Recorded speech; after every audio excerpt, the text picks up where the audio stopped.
The council chamber was massive. Hundreds of alien species filled the floating seats that circled the central platform. Some had scales, others had fur, and some looked like they were made of living crystal. They all spoke at once, their voices mixing into a horrible noise that echoed through the dome. Ambassador Ji-hoon stood quietly on the human platform. He was a tall man, with gray hair and calm eyes. Next to him, Ambassador Yuna checked her datapad one more time. She looked up at him and nodded. Everything was ready. Speaker Vexillar raised his many arms for silence. He was an insectoid creature, nearly 3 meters tall, with a voice that clicked and buzzed. The chamber slowly went quiet. "We vote now on Resolution 4478, Vexillar announced, to reduce human voting rights from full member status to observer status. Humans have proven too aggressive for civilized governance. They start fights. They carry weapons. They refuse to follow proper diplomatic channels. They are warmongers who do not belong in positions of power." Ji-hoon felt Yuna tense beside him, but he touched her arm gently. "Stay calm. Let them speak." A reptilian delegate named Thrain stood up. His blue scales caught the light. "I must protest. Humans have defended our borders for 40 years. They have saved countless lives. This is not justice." "Justice?" Vexillar's mandibles clicked in what might have been laughter. "They defend because they love violence. It is their nature. We are simply acknowledging reality." End quote. Counselor Movash, an aquatic being in a water-filled sphere, bubbled something that the translator turned into words. "Perhaps we should reconsider. Humans do much work for the council. Work that any species could do." Another voice called out. "They are not special." The vote began. Lights appeared above each delegate's seat. Green for yes, red for no. The board filled with green lights.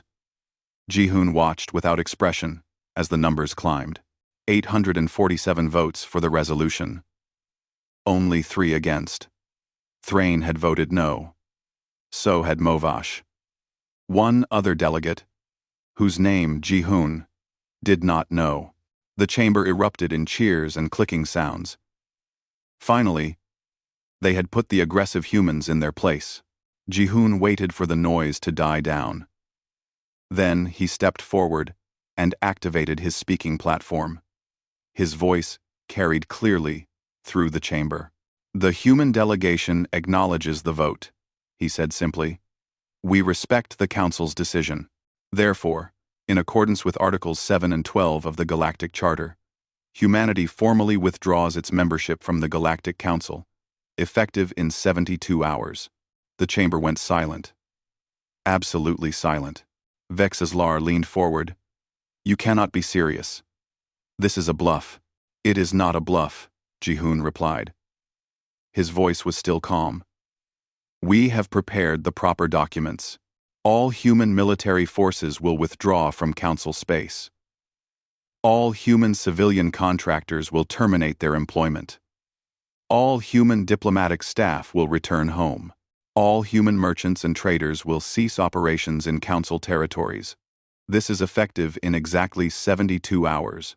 Yuna stepped forward and displayed a hologram. It showed a massive list of names and positions. The hologram stretched up and up, thousands of entries long.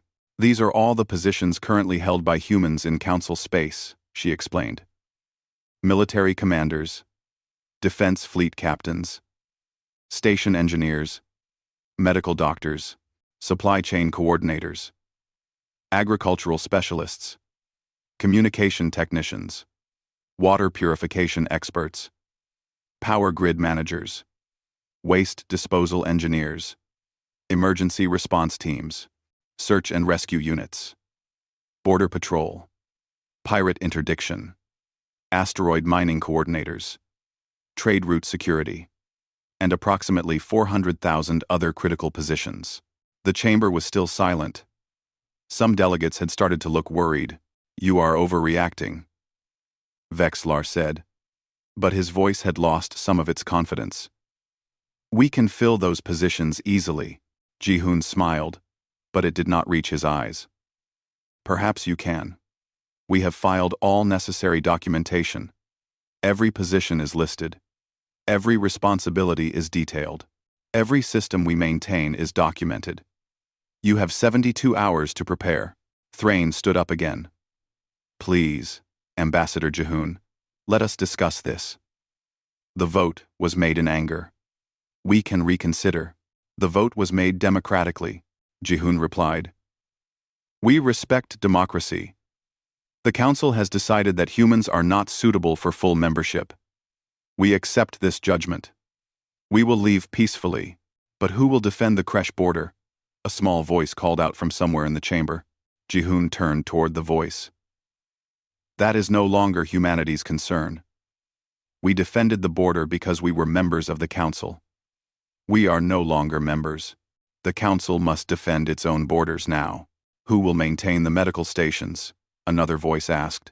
Who will keep the trading routes clear of pirates? Called another. Who will manage the station life support systems? The questions came faster and faster. Ji-hoon let them build. He let the delegates realize, slowly, what they had done. Finally, he raised his hand for silence. All of these questions will be answered by the Council. You have voted that humans are too aggressive, too violent, too unsuitable for civilized governance.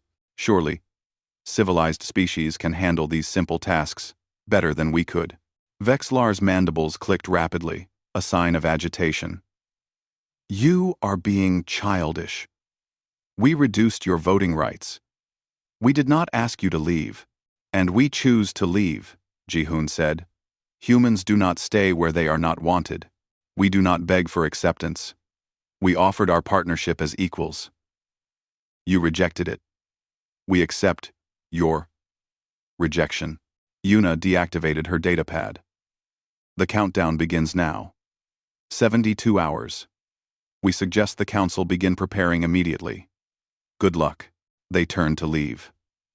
Behind them, the chamber erupted into chaos. Delegates shouted at each other. Some demanded the vote be reversed. Others insisted humans were bluffing. A few began frantically calculating how to fill the empty positions. Thrain pushed through the crowd and caught up with them at the exit. Please, he said quietly. My people will suffer. The outer colonies will be defenseless. Ji-hoon looked at the old reptilian with genuine sadness. Then you should have voted differently, my friend. Or convinced others to do so. We warned the Council many times. We explained our value. We were called arrogant for it. Now you will learn the truth. Is there nothing I can say? Thrain asked. You voted against the resolution, Ji-hoon said. You have always been a friend to humanity. When the dust settles, remember that we did not want this. We wanted partnership. We wanted equality. We were denied both. As they walked down the long corridor away from the chamber, Yuna finally spoke. Do you think they understand yet? Ji-hoon shook his head. No. They think we are being emotional. They think we need them more than they need us. They will not understand until it is too late. And then they will learn what happens when you take people for granted, Ji-hoon said quietly. They will learn what we actually did for them. They will learn the difference between glory and necessity. Behind them, the shouting in the council chamber grew louder. Somewhere, an alarm began to sound. The countdown had begun. Captain Dong-hyun stood on the bridge of the Human Defense Fleet flagship. Through the view screen, he could see 17 other warships in perfect formation. Beyond them, the Kresh border zone stretched out into dark space. For 40 years, human ships had patrolled this line. For 40 years, they had kept the Kresh from raiding council colonies. Captain, we have confirmation, his communications officer reported. 72 hours are up. All human forces are ordered to withdraw. Dong-hyun nodded slowly. He looked at the border one last time. On the other side, Kresh scout ships were already gathering. They knew. Somehow, they always knew, when weakness appeared. Signal all ships, he ordered. Begin withdrawal sequence, set course for human space. His tactical officer, a young woman named Hana, looked worried. "Sir, the colony on Varant 3 has only local defense forces. They cannot stop a Kresh raid." "That is no longer our responsibility, Lieutenant," Donghyun said quietly. "We offered to protect them. The Council decided we were too violent to be trusted. Now they must protect themselves." The fleet turned as one. Their jump drives powered up, creating ripples in space. Within minutes, they were gone. The border zone sat empty for the first time in 4 decades. On the Kresh side, the scout ships began moving forward. Across Council space, similar scenes played out. Dr. Minji walked through the corridors of Meridian Medical Hub one last time. She had worked here for 15 years. She knew every room, every system, every quirk of the equipment. Her assistant, a Felonian named Kreshta, followed her with tears in his large eyes. "Please, Dr. Minji, stay. We need you. You train everyone. You do the difficult surgeries. No one else can do what you do." Minji stopped and turned to him. "Kreshta, I trained you for 5 years. You are a good doctor. You can do this. But the neural surgery cases," he protested. "The cross-species transplants. The emergency trauma. These need human doctors." "Why?" Minji asked gently. Kreshta opened his mouth, then closed it. He did not have an answer. "Humans are not magic," Minji said. "We simply do the work. We study. We practice. We do not give up when things are difficult. Anyone can learn these things. The Council has decided humans are not suitable for positions of authority. So now others must do the work." End quote. She handed him a data chip. "This contains all my notes, all my procedures, all my techniques. Everything I know. Share it freely." Kreshta took the chip with shaking hands. Around them, other human doctors were also preparing to leave. They made up 70% of the medical staff at this hub alone. The largest medical facility in Council space would be running at 30% capacity by tomorrow.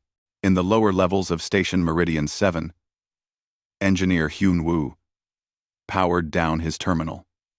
He had designed the life support redundancy systems for this station. He knew every pipe, every filter, every backup generator.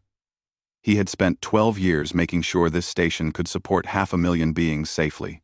The station master, Jevik, watched him nervously. "Surely you can stay. We will pay you triple, quadruple.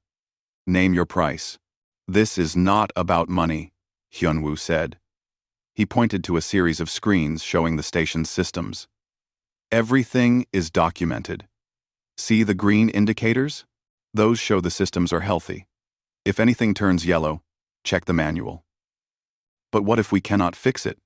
Jevik asked. "Then you should have thought about that before voting to reduce human rights," Hyunwoo said flatly. "We maintained these systems because we were partners. We are no longer partners. These are your stations now. Your responsibility is none. We are responsibility. We are responsibility. We are responsibility." He picked up his bag and walked toward the docking bay. Behind him, Jevik frantically started reading through maintenance manuals he had never looked at before. Merchant trader Salmon sat in her ship, coordinating the withdrawal of human commercial vessels. Her screen showed hundreds of ships, all preparing to leave Council space. "Salmon, this is the bright path." A voice came through her communicator. It was her friend Kyung, another trader. "I am pulling out of the Tertian run. The aliens say no one else will take this route. Too dangerous. I am port. 1-2. Salmon checked her charts. The Tertian run went through an asteroid field and past 3 unstable nebulae. It was dangerous. It was also the fastest route between 2 major trade hubs. Human pilots had been running it for 20 years because they were willing to take the risk and had the skill to navigate it. "Let them find another way," Salmon replied. "Or, let them learn to fly it themselves. We are done risking our lives for people who call us warmongers. One by one, the human trading ships departed. They took with them not just their ships, but their knowledge. Which routes were safe, at which times of year. Which shortcuts existed through dangerous space. Which stations could be trusted and which were run by criminals. All of this knowledge lived in the heads of human traders, passed down through years of experience. The council had no records of it, they had never asked. It was just merchant knowledge. Nothing important. On planets across council space, human workers began packing. Agricultural specialists, who had increased crop yields by 40%. Communication technicians, who kept the networks running smoothly. Water treatment experts who ensured clean drinking water for billions. Power plant managers who prevented blackouts. Waste disposal engineers who kept cities clean. They were the invisible workers. The ones who did the unglamorous jobs. The jobs that everyone needed but no one respected. And now they were leaving. Council Speaker Vexalar stood in his office, reading reports. The first 24 hours had passed. Humans were actually leaving. He had not truly believed they would do it. A junior aide rushed in. Speaker, we have multiple reports of system failures across council space. Minor so far, but increasing. What kind of failures? Vexlar demanded. Life support glitches on 17 stations.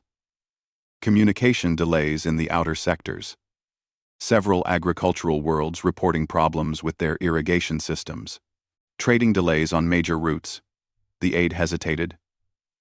Sir, all of these systems were maintained by humans, so we will maintain them ourselves, Vexlar said. Hire new workers. Promote from within. This is not complicated. The aide looked at his datapad nervously. Sir, we are trying. But the humans filled over 400,000 positions. We have received only 8,000 applications so far. Most council species do not want these jobs. They are considered beneath them. Vexlar felt a cold sensation in his thorax. Beneath them? Engineers, doctors, maintenance workers, traders in dangerous routes, the aide read from his list. Most council species prefer administrative positions or research roles. The hands-on work was mostly done by humans. Vexlar dismissed the aide and sat down heavily. He had not known. None of them had known. Humans had simply done the work, quietly and efficiently, for so long that everyone had forgotten someone had to do it. On the Kresh border, the first raid occurred at hour 48. 3 colonies were hit simultaneously. The Council Defense Forces responded, but they were slow and uncoordinated. They had relied on human tactical expertise for so long that their own commanders had forgotten how to fight. 200,000 beings died in the first raid. It would not be the last. In the Meridian Medical Hub, emergency cases began piling up. Without enough doctors, patients waited hours for treatment. Some died waiting. The remaining doctors worked until they collapsed, but they could not cover all the shifts. They had not realized how much the human doctors had been doing. On Station Meridian 7, a backup generator failed. It was a small failure, easily fixed. But the replacement parts were stored in a warehouse, and no one knew which warehouse. Hyunwoo had kept that information in his head. The station's temperature began to drop slowly. Not dangerous yet, but concerning. Across council space, small cracks appeared. Little problems. Minor issues. Each one fixable on its own. But there were thousands of them, appearing everywhere at once. And there were not enough workers to fix them all. The council had voted to reduce human rights because humans seemed too aggressive, too violent, too unsuitable for civilized governance. They had forgotten to ask what humans actually did all day. They had forgotten that someone had to do the boring, difficult, dangerous work that kept civilization running. Now they were learning. And the lesson was going to be painful. Day 7. The Kresh attacked again, this time hitting 5 colonies simultaneously. Admiral Kraton commanded the Council Defense Fleet from his flagship. He was a decorated officer from a proud warrior species. He had served for 30 years. But he had never actually fought a real battle. All ships, attack formation Delta, he ordered. The Kresh ignored the formation. They split into small groups and attacked from 6 different angles at once. Kraton's ships tried to respond, but they were too slow, too predictable. The Kresh had been fighting for centuries. They knew every trick. Kraton watched in horror as 3 of his ships were destroyed in minutes. Retreat! All ships retreat. His communications officer looked panicked. Sir, where? We need coordinates for a safe rally point. Kraton realized he did not know. Captain Donghyun had always chosen the rally points. The human captain understood tactical withdrawal. He knew where to regroup. Kraton had never needed to learn because Donghyun was always there. Now Donghyun was gone. And Kraton was losing. By the time the Council fleet withdrew, 12 ships were destroyed. 7 colonies were burning. 500,000 beings were dead. The Kresh fleet disappeared, back across the border, barely damaged. In the council chamber, Vexlar called an emergency session. Councillor Thrain stood first. We need to recall the humans, Thrain said bluntly. Our military is not ready. They trained us, yes, but they did all the actual fighting. We observed. We learned theory. But we never truly commanded. In battle. Nonsense, Vexlar insisted, though his voice was shaking. We simply need better coordination. More training. We can learn. While how many more die? Thrain demanded. The Kresh are testing us. They know we are weak. Every day we delay, they grow bolder. An aquatic delegate bubbled urgently. The military is not our only problem. Station Meridian 7 has reported critical life support failures. 3 other stations have requested emergency evacuations. We do not have enough engineers. Hire more, Vexlar said. We are trying, the delegate responded. But engineering is difficult work. Dangerous work, long hours, poor conditions. Most species want comfortable jobs. Humans did this work because the delegate trailed off, uncertain, because they did not consider it beneath them, Thrain finished quietly. Because humans believed all necessary work had dignity. We mocked them for this. We called them simple, crude. Now we are paying the price for our arrogance. Station Master Jevik rushed into the chamber, his tentacles writhing with stress. Speakers, I must interrupt. Station Meridian 7 is in crisis. The main water recycling system has failed. We have 3 days of reserve water. Maybe 4 if we ration strictly. Silence fell over the chamber. What about the backup systems? Someone asked. We are trying to activate them, Jevik said desperately. But engineer Hyunwoo designed them. The documentation is complex. We are reading it. But we do not understand all the technical terms. We need more time. You have 3 days, Thrain said grimly. On Meridian 7, teams of engineers worked frantically. They had Hyunwoo's notes. They had his diagrams. But the systems were incredibly complex. Hyunwoo had built in 12 layers of redundancy, each one backing up the others. It was brilliant engineering, but only if you understood how it all connected. The engineers were good at their jobs. Under normal circumstances, they could have figured it out in a few weeks. They did not have weeks. They had days. And they were also dealing with 50 other minor failures across the station. In the medical hub, Dr. Kreshta worked his 4th straight shift. He was exhausted. Around him, other doctors were equally tired. They had trained under human doctors. They knew the procedures. But there were not enough of them. A trauma case arrived, a worker injured in a station accident, multiple internal injuries, cross-species blood type. Kreshta looked at the patient and felt fear. Doctor, Minji could have done this surgery in her sleep. She had taught him the procedure, but he had only done it 3 times. all under her supervision. "Prepare the operating room," he said, trying to sound confident. He could do this. He had to do this. 2 hours later, the patient died on the table. Kreshta stood over the body, his hands shaking. He had made a mistake. A small mistake, the kind Minji would have caught immediately, but she was not there to catch it. The patient's family would be notified. They would grieve, and Kreshta would carry this death for the rest of his life. Across the hub, similar scenes played out. Doctors making mistakes because they were too tired, too inexperienced, too few.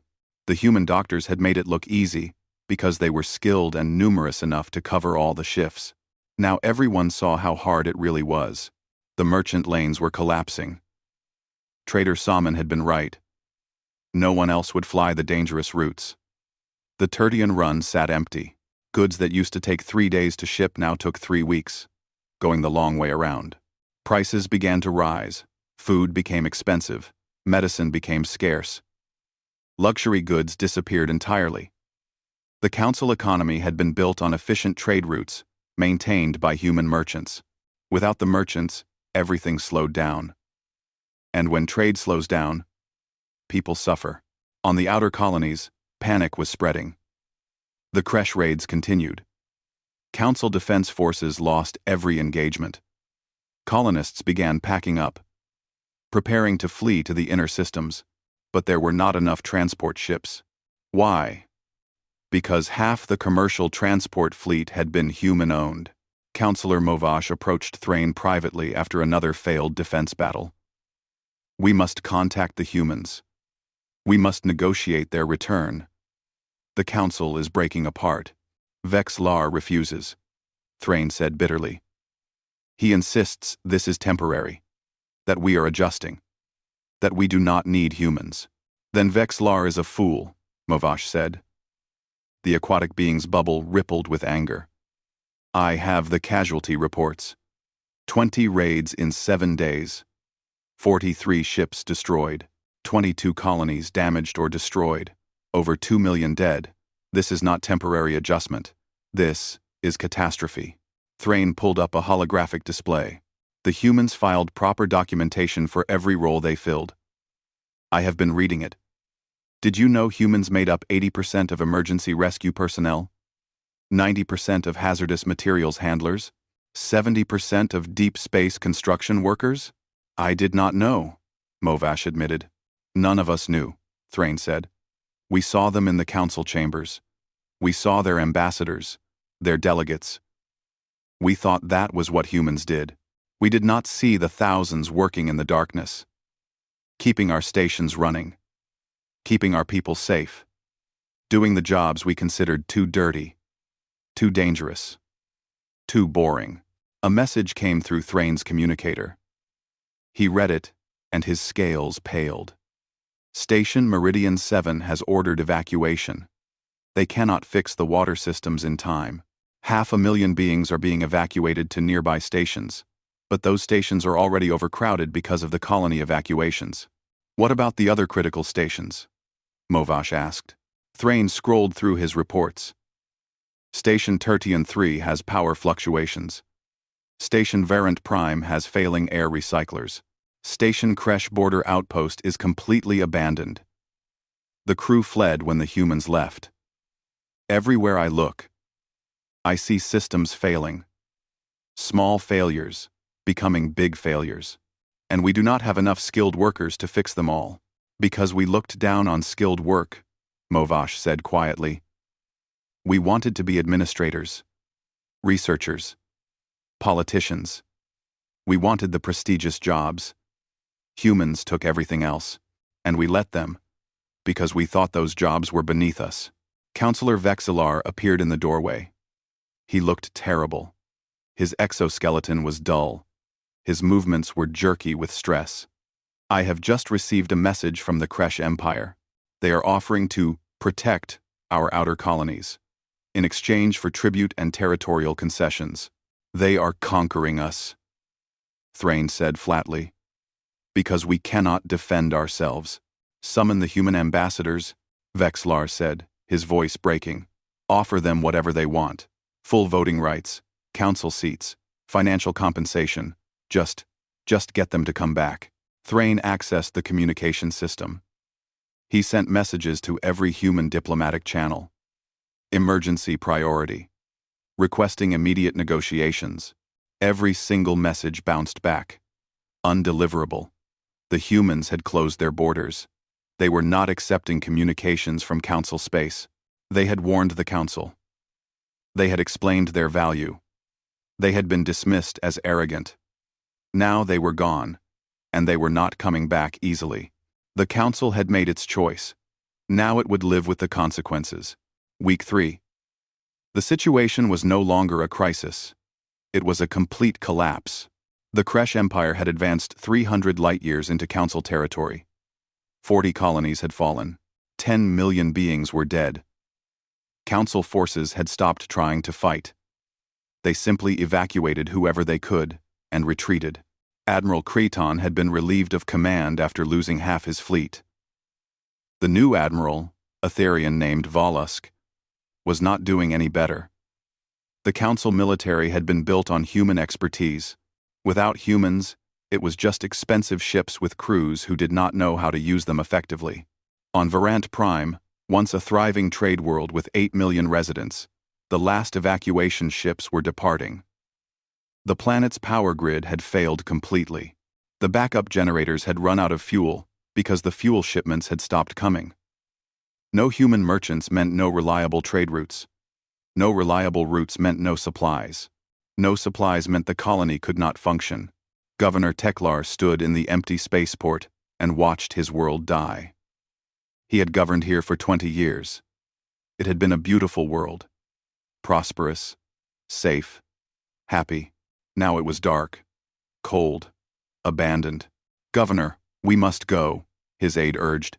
"This is the last ship."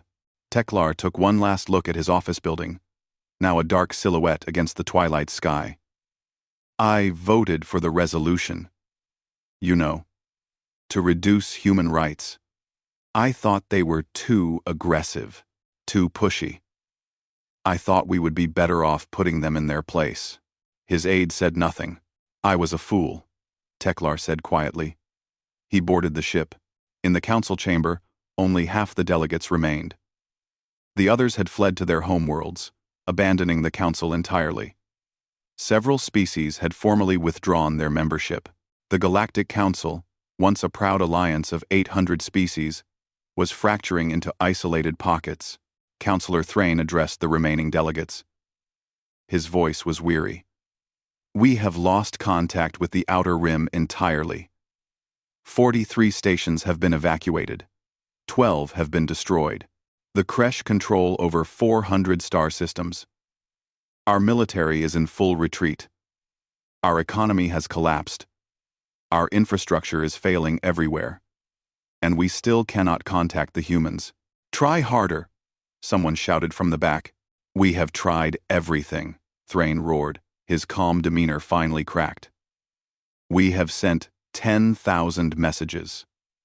We have dispatched diplomatic ships to human space. They turn them away at the border. We have broadcast open pleas for help. They ignore us. We have offered everything we can think of. They do not respond." Speaker Vexislar was gone. He had resigned in disgrace 2 days ago. Thrain had been elected as interim speaker, though he did not want the position. No one wanted to lead a dying civilization. "What do the humans want?" a small delegate asked. "I do not know," Thrain admitted. "They have not told us. They simply left, as they said they would." On Earth, in the human capital city, a young man named Taeyang sat with his family watching the news. His father, Minho, had been an engineer on Station Meridian 7 for 12 years. Now he worked at a human shipyard, building new vessels for human space. The news showed footage from Council space. Burning colonies. Evacuated stations. Desperate refugees. It was horrible to watch. In letter, "Dad, why don't we help them?" Taeyang asked. He was only 16. We could save them. Minho was quiet for a long moment. Son, do you remember when I came home from the station? 3 years ago? You were upset about something, Taeyang recalled. I had submitted a proposal to upgrade the station's water systems, Minho explained. Better recycling, more efficiency. It would have saved the council millions of credits. The station master rejected it. He said I was just a maintenance worker. I should focus on fixing things, not designing them. Engineering was for educated species, he said, not for humans who like to work with their hands. Taeyang's mother, Jisoo, added, I worked at the medical hub for 10 years. I was a surgeon. I performed over 2,000 successful operations. But I was never promoted to department head. That position was always given to other species. When I asked why, they said humans were good with their hands, but they lacked the intelligence for administration. We were useful to them, Minho continued. But we were not valued. We were tools, disposable workers who did the jobs they considered beneath them, and now those tools are gone, and they are discovering what happens when all the useful people leave. But people are dying, Taeyang protested. People were always dying, son, Jisoo said gently. When the creche raided, humans died defending those colonies. Did the council mourn us? When station systems failed and human engineers fixed them in dangerous conditions, sometimes they died doing it. Did the council honor them? We were dying for them for 40 years. They did not care. They took our sacrifices for granted. On the screen, a council delegate was making a tearful plea for humanity to return. Promising anything, everything. Minho turned off the screen. They do not want us back. They want our labor. They want us to fix their problems, fight their wars, do their dirty work. Then they will go back to treating us like second-class citizens. No, we are done with that. Taeyang understood, but it still hurt to see the suffering. In orbit around Earth, Ambassador Yuna met with the Human Defense Council. She had been promoted to Prime Diplomatic Coordinator. Ambassador Jihoon was now Earth's first speaker, the leader of human government. We are receiving 3,000 requests for help per day, Yuna reported. Direct pleas from colonies. What does the council officially offer? Asked General Borum, the head of human military forces. Full voting rights, financial compensation, formal apology. Council seats with veto power. Yuna read from her list. They have offered us everything they previously denied. And what do you recommend? Jihoon asked. Yuna was quiet for a moment. Part of me wants to help. We are not cruel people. We do not enjoy watching others suffer. But? Jihoon prompted. But if we return now, nothing changes, Yuna said firmly. We will be heroes for a year, maybe 2. We will save the council. And then, slowly, they will forget again. They will take us for granted again. They will start to think we are too aggressive again. Too violent. Too unsuitable. And we will be back where we started. General Borum nodded agreement. The council is not offering us respect. They are offering us bribes. True respect cannot be bought. It must be earned through changed behavior. They must prove they have learned the lesson. How long do we wait? Someone asked. Until they break completely, Jihoon said coldly. Until every species understands, deep in their bones, what happens when you discard the people who actually do the work. Until the lesson is so painful that no one will ever forget it. That could take months, another counselor protested. Millions more will die. Millions died while we protected them, and they called us warmongers. Jihoon replied. At least these deaths will teach them something valuable. That all work has dignity. That all workers deserve respect.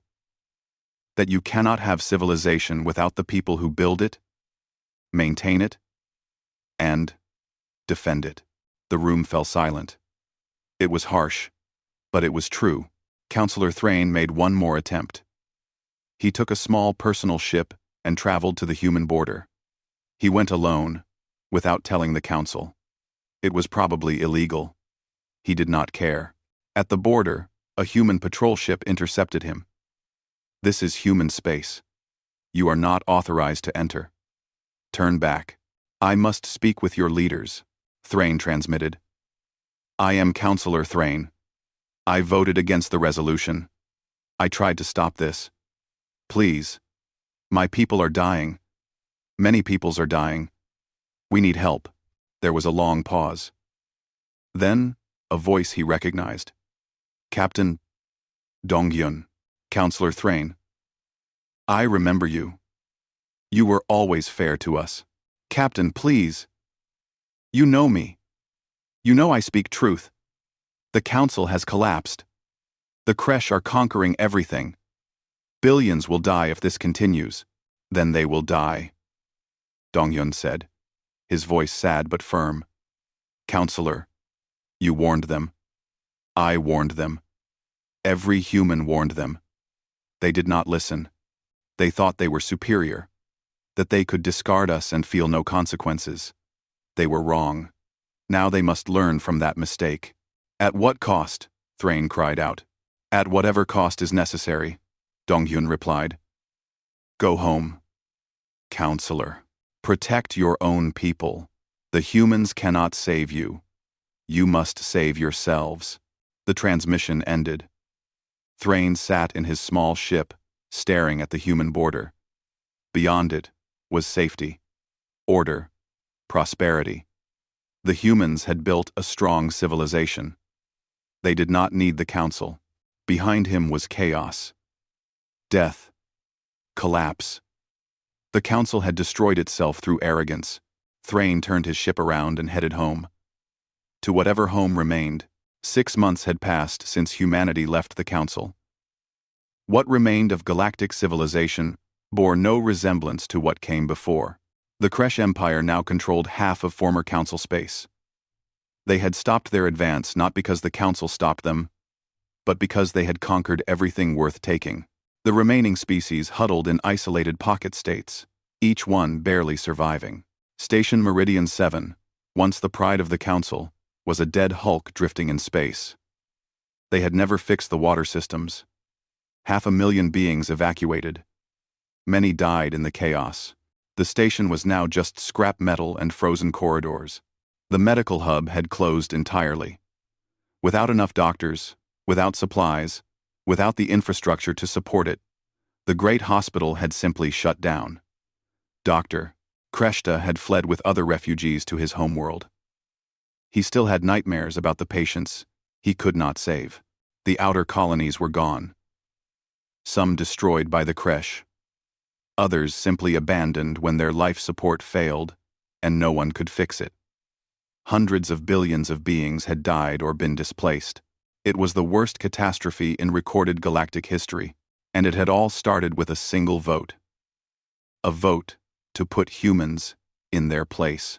Ambassador Yuna stood at the observation window of Earth's orbital station.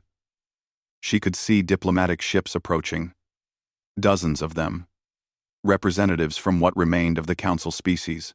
"They are here," her aide announced. Yuna nodded. She had known this day would come. Eventually, the former council species would have to acknowledge reality. They could not survive. Alone. They needed help. And humanity was the only civilization that had not collapsed. In the meeting chamber, the delegations arrived one by one. Counselor Thrain came first, representing his species. He looked old now. The last 6 months had aged him years. Behind him came representatives from 40 other species. Not the council.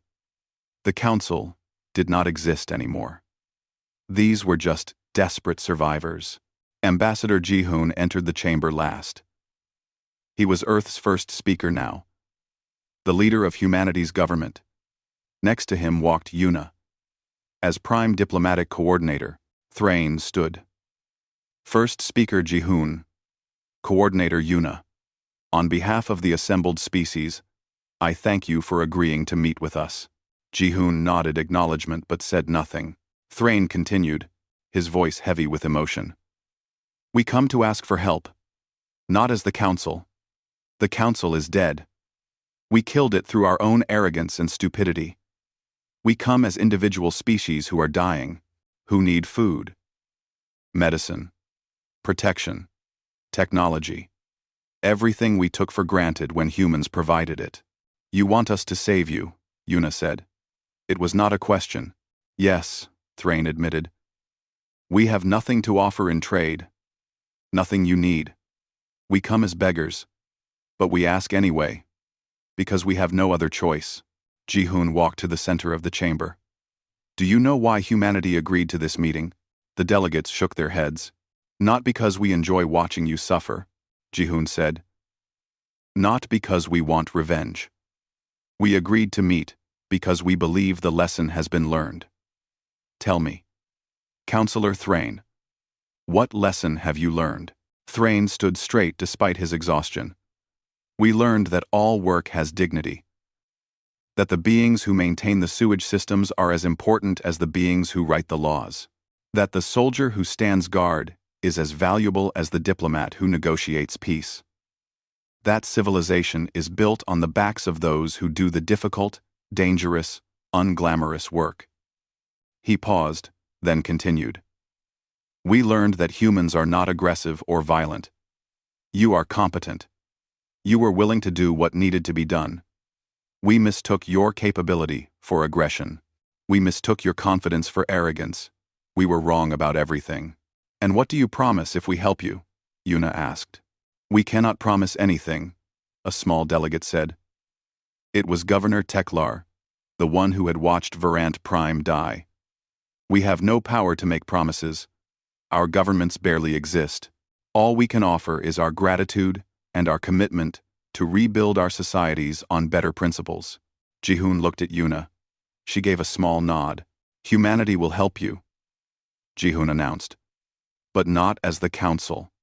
The Council is dead, as you said.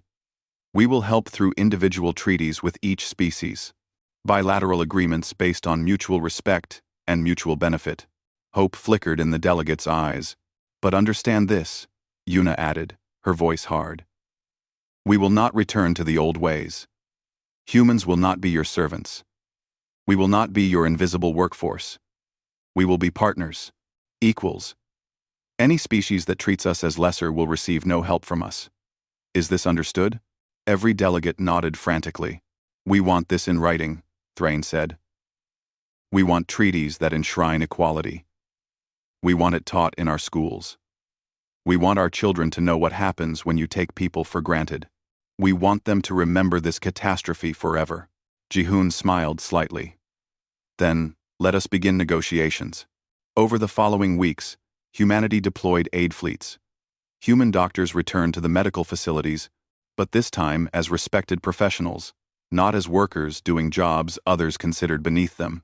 Human engineers helped rebuild the stations, but they were paid properly and given authority to design systems their way.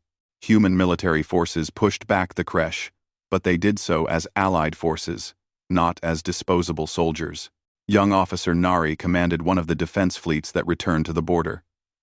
She had graduated from the academy only 2 years ago, just before humanity left the Council.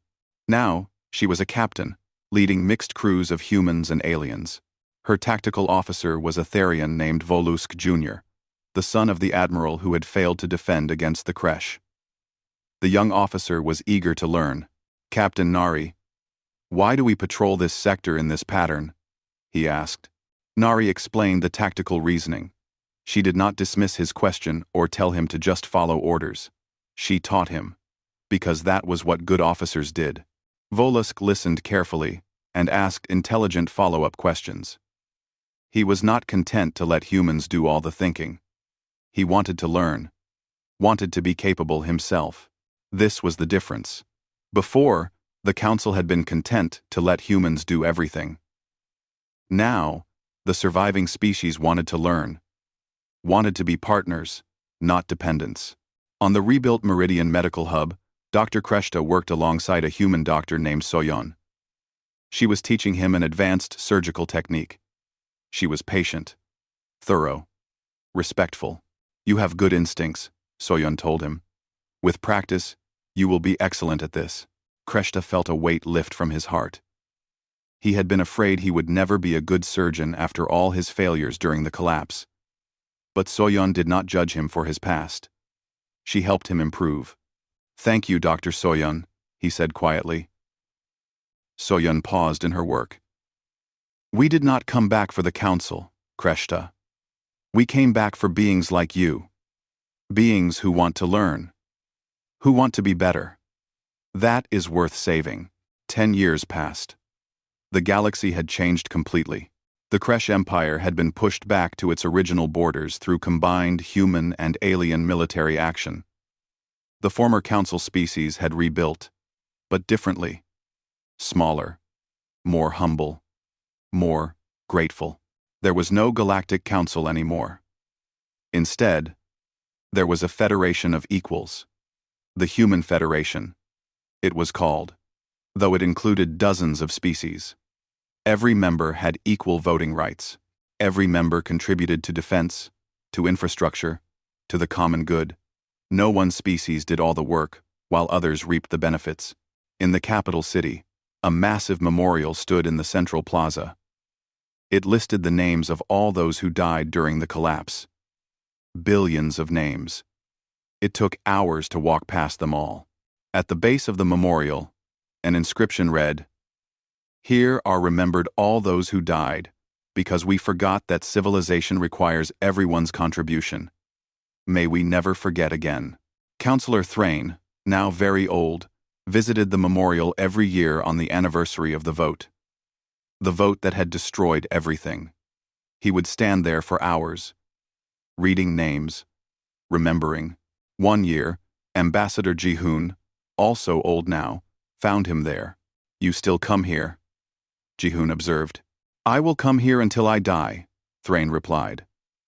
"I voted against the resolution, but I did not fight hard enough. I let this happen. These deaths are partly my responsibility." Ji-hoon stood beside him in silence for a while. Then he said, "You know, the humans do not hate the council species. We never did. Oper. 2000 Stan. Oper. We never did." "I know," Thrain said. "That is what makes it worse. If you had been cruel, vindictive, violent like we claimed, we could blame you. But you were not. You were just competent, hard-working people who wanted respect. And we denied you that for no good reason. The galaxy learned," Ji-hoon said. "That is what matters. The young ones growing up now, they do not understand the old prejudices. They see a human engineer and think, skilled professional, not manual laborer. They see human soldiers and think, protectors, not warmongers." The lesson stuck. It was an expensive lesson, Thrain said, looking at the billions of names. "Yes," Ji-hoon agreed. "But perhaps necessary. Some truths can only be learned through pain." They stood together. Two old beings who had lived through the worst catastrophe in galactic history. One who had tried to prevent it. One who had been forced to allow it to happen. To teach the lesson. Above them, ships moved through the sky. Human ships, alien ships, working together, partners, equals. The galaxy had learned what happens when you take people for granted. It had learned that civilization requires everyone's effort. It had learned that all necessary work has dignity. It had learned these lessons the hard way. But it had learned them, and in the end, that was what mattered. Not revenge. Not punishment. Just the simple truth that everyone, from the highest leader to the humblest maintenance worker, deserves respect. Because without respect, without gratitude, without recognition of what everyone contributes, civilization cannot exist. The Council had forgotten that truth. And the Council had died. The Federation remembered. And the Federation would live.